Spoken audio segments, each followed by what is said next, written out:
Hello friends, હું માધવબાગ વિદ્યાભવન તરફથી આપ સર્વેનું હાર્દિક સ્વાગત કરું છું. આજે આપણે સ્ટાર્ટ કરીએ. પહેલાં એક નાનકડો શ્લોક સાંભળીશું.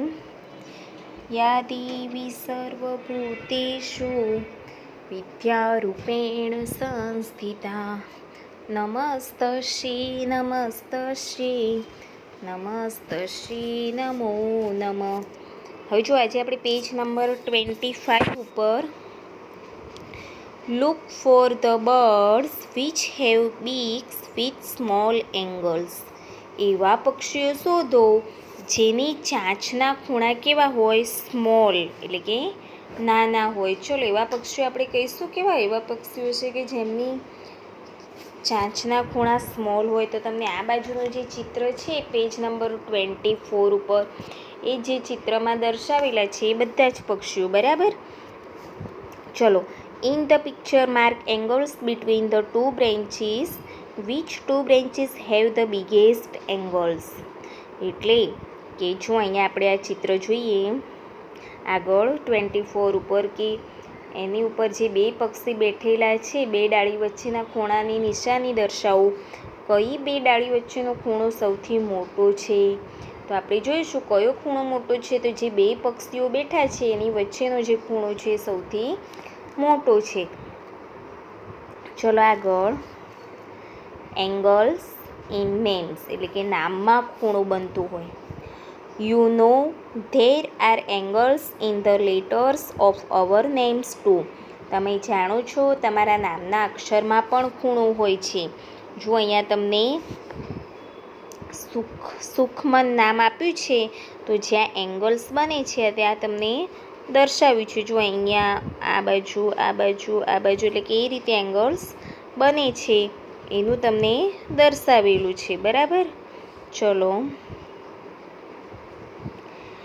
In my name there are 11 right angles. There are also 10 angles less than a right angles. એટલે કે શું કહે છે કે મારા નામમાં 11 રાઇટ એંગલ્સ છે, કાટકોણ છે, તેમાં 10 એવા એંગલ્સ છે જે રાઇટ એંગલ્સ કરતાં સ્મોલ છે. ચલો, હવે આપણે write 3 names using straight lines and count the angles. હવે જો આપણે એક નામ લખવાનું છે, તેમાં રાઇટ એંગલ્સના નંબર લખવાના છે, પછી સ્મોલ બિગ લખવાનું છે. આપણે ફર્સ્ટ નામ લઈશું તો ઉમંગ, બરાબર? પછી સેકન્ડ નામ લઈશું કમલેશ.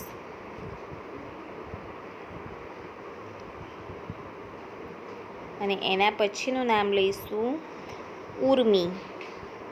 તો કેટલા એંગલ્સ બને છે? રાઇટ એંગલ્સ જો અહીંયા કેટલા બનશે?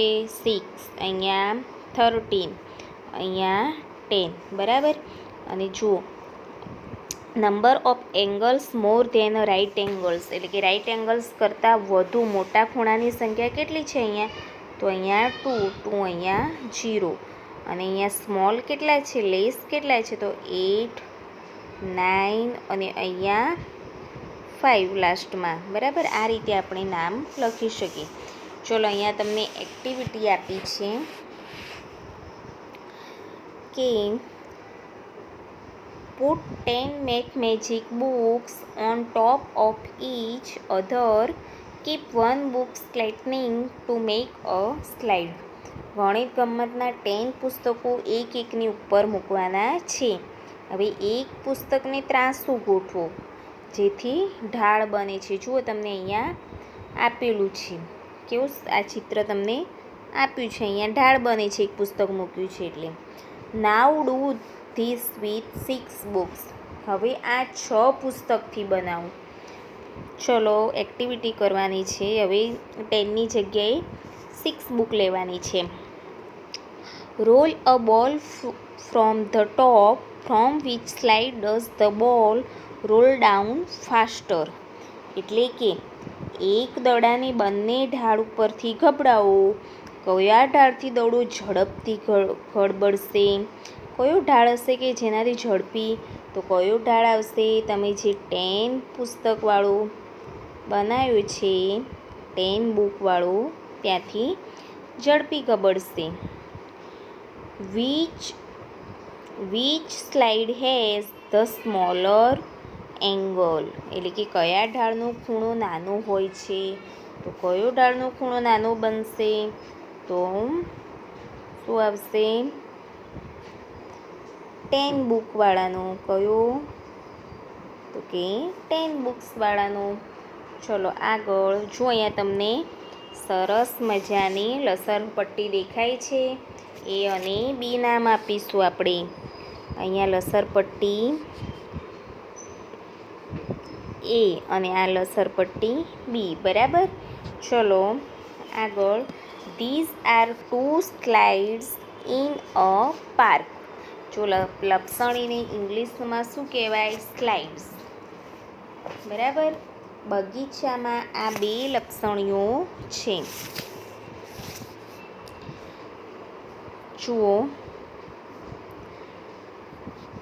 હવે શું કહે છે?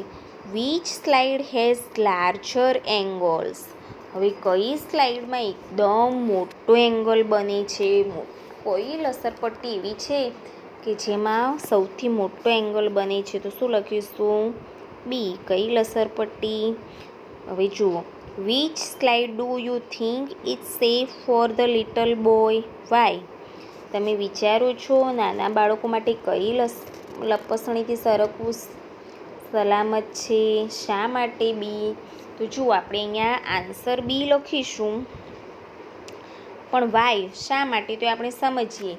કેમ કે બી છે એ સ્લાઇડ, એની સરખામણીએ ખૂણો મોટો હોવાથી એનો ઢાળ ઓછો રહે છે. આથી બાળકને નીચે પડી જવાનો ડર લાગતો નથી, એટલા માટે. ચલો, ચેન્જિંગ શેપ્સ એટલે કે બદલાતા આકારો. Things you need use for a new matchsticks, piece of rubber tube,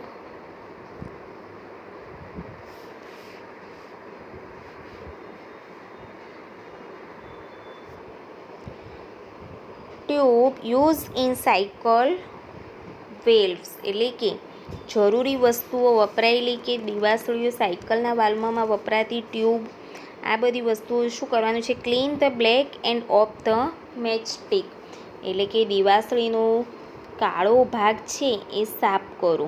જે આગળ છે ને આપણે સળગાવી કાળો ભાગ, એને સાફ કરો. Cut small piece of the tube about 1 semi long, એટલે કે રબરની ટ્યુબ જે છે એના નાના ટુકડા કાપો 1 સેમીના. કેટલા? 1 સેમીના. Push 2 matchsticks into each end of a tube piece, એટલે કે રબર ટ્યુબના ટુકડાને બંને તરફથી દિવાસળીને નાખો. હવે જો અહીંયા આ બાજુ બંને તમને દેખાય છે દિવાસળી. જો અહીંયા આપણને ચિત્ર આપ્યું છે કે આ રીતે આપણે દિવાસળીને નાખવાની છે. Add more matchstick to from a triangle, અને પછી તમે એમાંથી શું બનાવો? ટ્રાયંગલ બનાવવા માટે વધુ દિવાસળીઓ ઉમેરો, એટલે આ રીતનો ટ્રાયંગલ બનશે. એક્ટિવિટી કરવાની છે. ચલો આગળ.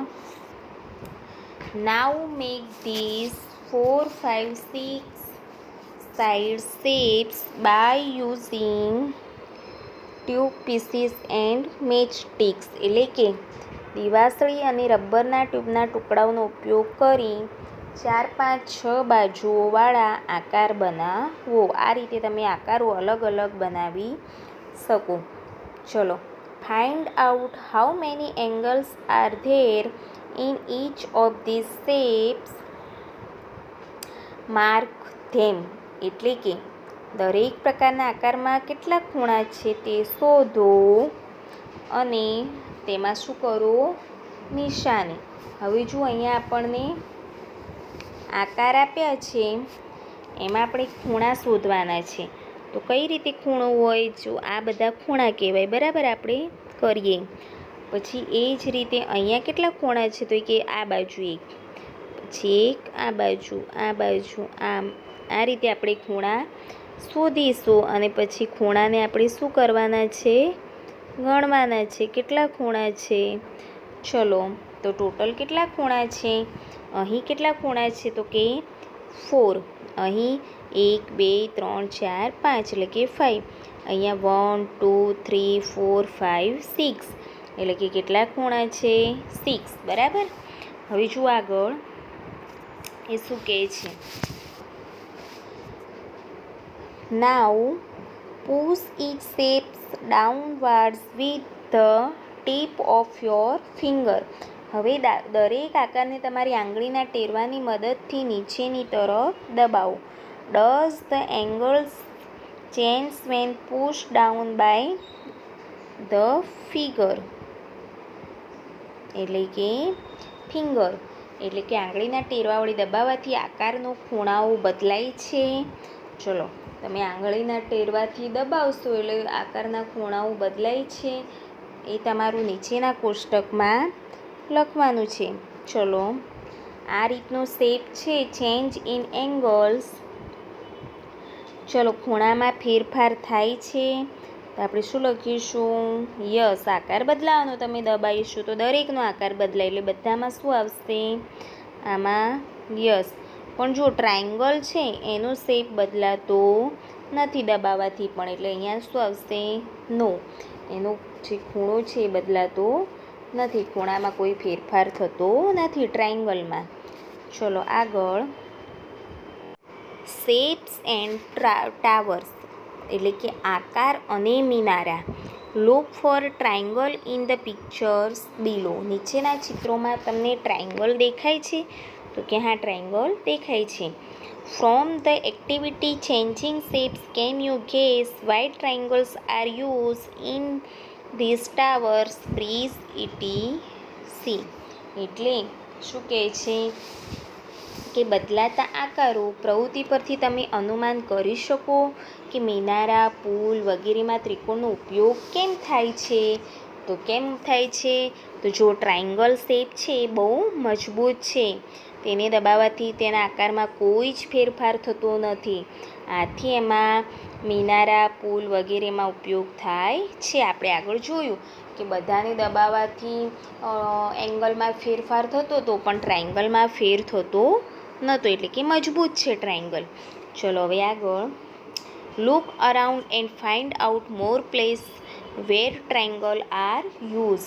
એટલે કે તમારી આસપાસ જુઓ અને એવા ત્રિકોણનો ઉપયોગ થાય તેવા સ્થળ શોધો. તો ક્યાં ક્યાં ત્રિકોણનો યુઝ થાય છે? તો આપણે જોઈશું કે ક્યાં ક્યાં થાય છે. તો આપણે જુઓ, અહીંયા આપણે લખીએ કે જે આકાર છે એ છાપરા હોય, કોઈ મોટી મોટી ઇમારતો હોય બિલ્ડિંગમાં, એટલે કે અહીંયા લખીએ તો બિલ્ડિંગ, પછી મોટી મોટી બિલ્ડિંગમાં, પછી સેટેલાઇટમાં, પછી જે દાદર સીડી છે એમાં, સ્ટેડિયમમાં, પછી હોલમાં, પછી લાઇટના જે થાંભલા હોય ત્યાં ઘણી જગ્યાએ ટ્રાયંગલનો યુઝ થતો હોય. એંગલ એન્ડ ટાઈમ એટલે કે ખૂણો અને સમય. Jinnat, your watch does not have digits, how do you read time. Jinnat, તારી ઘડિયાળમાં અંકો નથી તો પછી સમય કઈ રીતે જુએ છે? I just see the angle, see when the hands make a right angle, I know it is 9 o'clock. એટલે કે હું તો ફક્ત ખૂણો જોઉં છું. જો બંને કાંટા વચ્ચે કાટકોણ બને ત્યારે મને ખ્યાલ આવે કે 9 વાગે, એક્ઝેક્ટ 9 વાગે એટલે તમને કયો રાઇટ એંગલ શેપ જોવા મળશે, એટલે કે કાટકોણ. બરાબર. ચલો, there are many times in a day when the hands of a clock make a right angle. Now your draw some more. એટલે સમ મોર એટલે કે દિવસના એવો સમય કેટલી વાર આવે છે કે જેમાં ઘડિયાળના કાંટાઓ વચ્ચે કાટકોણ બને છે. તો તમે શું કહે છે કે એવો કેવો સમય આવે છે તે તમારે ડ્રો કરવાનું છે. તો જો આપણે જોઈએ કે કાટકોણ બનતો હોય એવો કયો સમય આવે ત્યારે કાટકોણ બને છે. તો જુઓ અહીંયા આપણે જોઈએ ઘડિયાળમાં દોરીએ એક તો જુઓ અહીંયા એક્ઝેક્ટ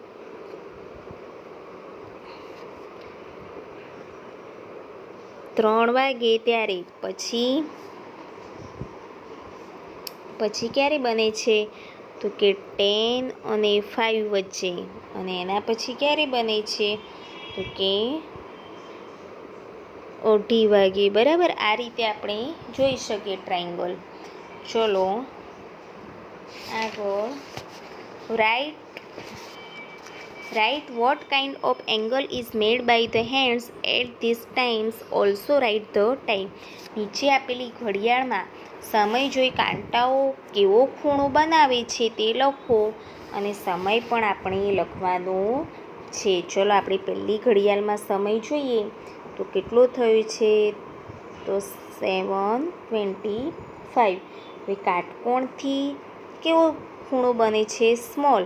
તો આપણે શું લખીશું? રાઈટ એંગલ સ્મોલ, એટલે કે સ્મોલ રાઈટ એંગલ. બરાબર. હવે અહીંયા કેટલો સમય છે? તો કે 8, એટલે કે 8 અને 15. તો રાઈટ એંગલથી કેવો છે? બિગ બને છે. તો કે બિગ. અહીંયા કેટલા થયા છે ટાઈમ? તો 9:10. એટલે કે આ પણ મોટો ખૂણો છે એંગલ કરતાં. તો રાઈટ એંગલ બિગ.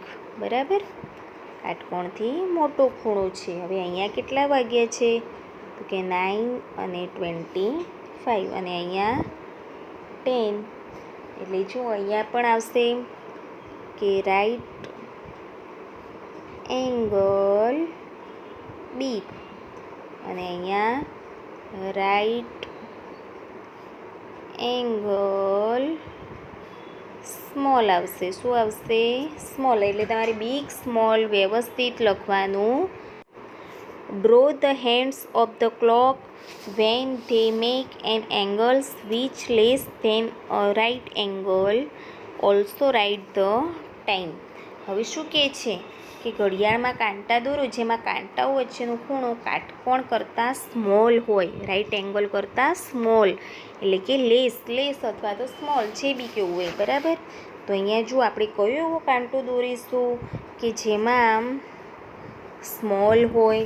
તો જો અહીંયા આપણે લખીએ તો તમે જ્યારે 1 થાય ત્યારે પછી અહીંયા 6:25 અને અહીંયા ત્યારે તમારું વચ્ચે 2 ટપકા છે, 2 અને 15. તો આપણે જો અંદર બતાવી દઈએ કે આ રીતનું હશે ત્યારે સ્મોલ હશે. બરાબર. આ રીતે આજુબાજુમાં દોરવાનું અને અહીંયા. બરાબર, આ રીતે તમે આપણે ફરી કરીશું. અહીંયા એક ક્યારે વાગશે? તો કે આ રીતે. બરાબર, આ રીતે તમે બનાવી શકો. જુઓ હવે આગળ. Answer matchstick puzzles. ચલો હવે દિવાસળીનો કોયડો આપ્યો છે પાના નંબર 19 ઉપર. એ પઝલ્સ તમારે જોવાની છે. આજે આપણે આટલા સુધી રાખીશું. અહીંયા આપણને શેપ વિશે અને રાઈટ એંગલ સ્મોલ બિગ તમને ખબર હોવી જોઈએ. ઘડિયાળના કાંટા ઉપરથી પણ તમને આકાર શેપની ખબર પડવી જોઈએ. Thank you.